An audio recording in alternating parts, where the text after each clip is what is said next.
How the Grinch Stole Christmas by Dr. Seuss. Every who down in Whoville liked Christmas a lot. But the Grinch, who lived just north of Whoville, did not.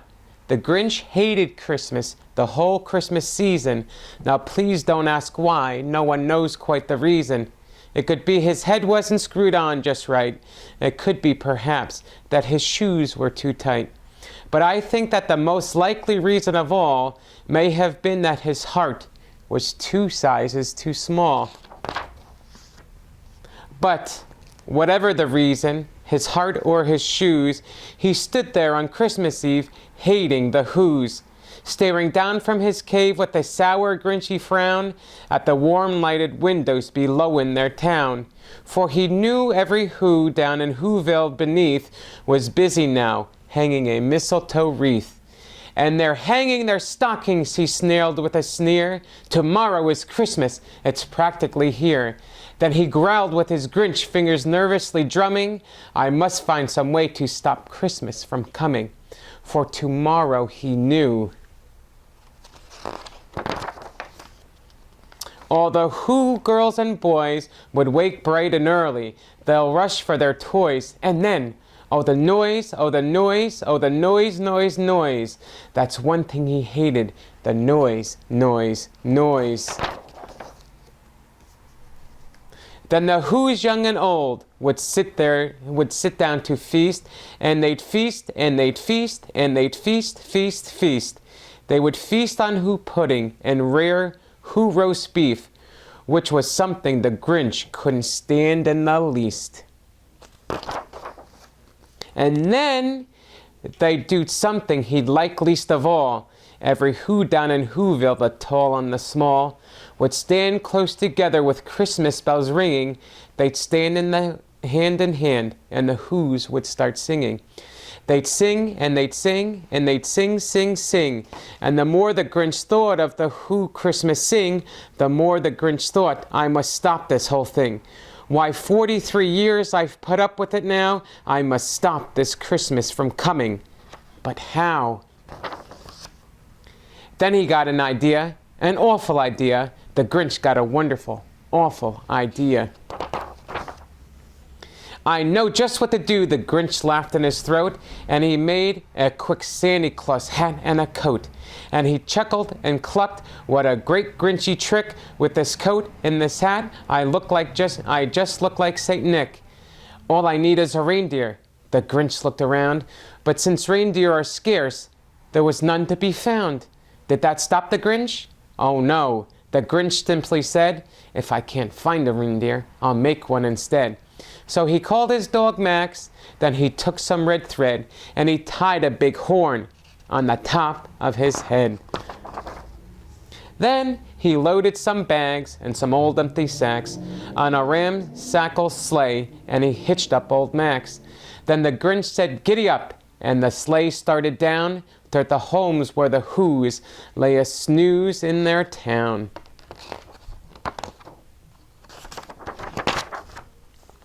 All their windows were dark, quiet snow filled the air. All the Whos were all dreaming sweet dreams without care.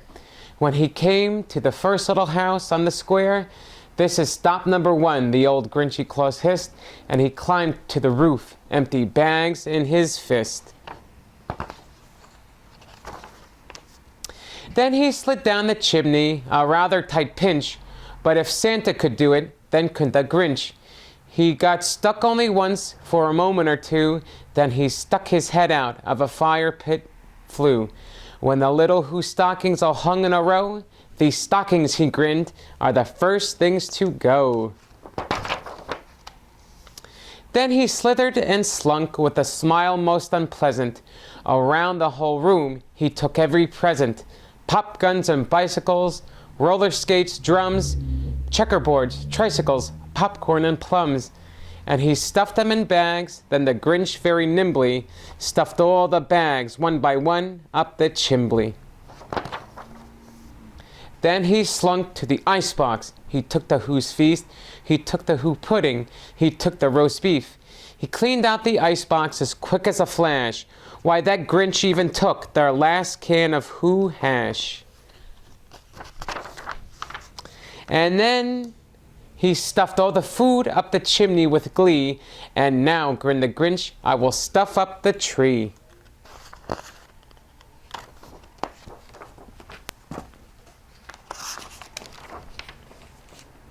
And the Grinch grabbed the tree and he started to shove when he heard a small sound like the coo of a dove. He turned around fast and he saw a small Who, little Cindy Lou Who was not more than 2.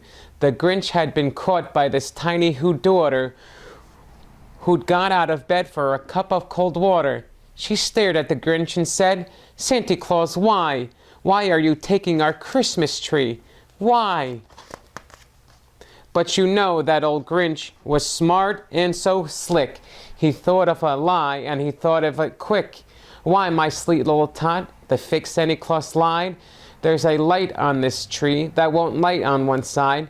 So I'm taking it home to my workshop, my dear.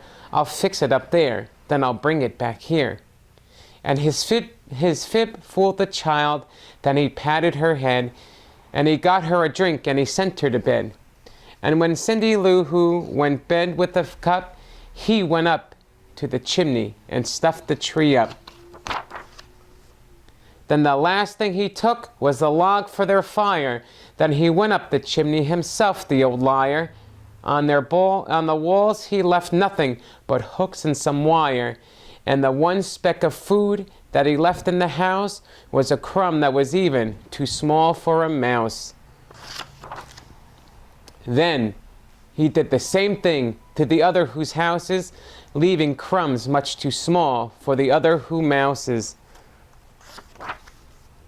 It was 1/4 dawn, or the Who still abed, or the Who still a snooze, when he packed up his sled. Packed it up with their presents, the ribbons, the wrappings, the tags and the tinsel, the trimmings, the trappings. 3,000 feet up the side of Mount Crumpet, he rode with his load to the tip-top to dump it. Pooh-pooh to the Who's, he was Grinchishly humming. They're finding out now that no Christmas is coming. Then they're just waking up, I know just what they'll do. Their mouths will hang open a minute or two. Then the Who's down in Whoville will all cry, boo-hoo. There's a noise, grinned the Grinch, that I'm simply must hear. So he paused, and the Grinch put his hand to his ear. Then he did hear a sound rising over the snow. It started in a low. Then it started to grow. But the sound wasn't sound. Why, the sound was so merry. It couldn't be so, but it was merry, very. He stared down at Whoville. The Grinch popped his eyes. Then he shook. What he saw was a shocking surprise. Every Who down in Whoville, the tall and the small, was singing without any presents at all. He hadn't stopped Christmas from coming. It came. Somehow or other, it came just the same. And the Grinch, with his Grinch feet ice cold in the snow, stood puzzled and puzzling. How could it be so? It came without ribbons, it came without tags, it came without packaging boxes or bags. And he puzzled 3 hours till his puzzler was sore. Then the Grinch thought of something he hadn't before. Maybe Christmas, he thought, didn't come from a store. Maybe Christmas, perhaps, means a little bit more. And what happened then? Well, in Whoville they say that the Grinch's small heart grew 3 sizes that day. And the minute his heart didn't feel quite so tight, he wheezed with his load through the bright morning light. And he brought back the toys and the food for the feast, and he himself, the Grinch, carved the roast beef. The end. Merry Christmas, everybody.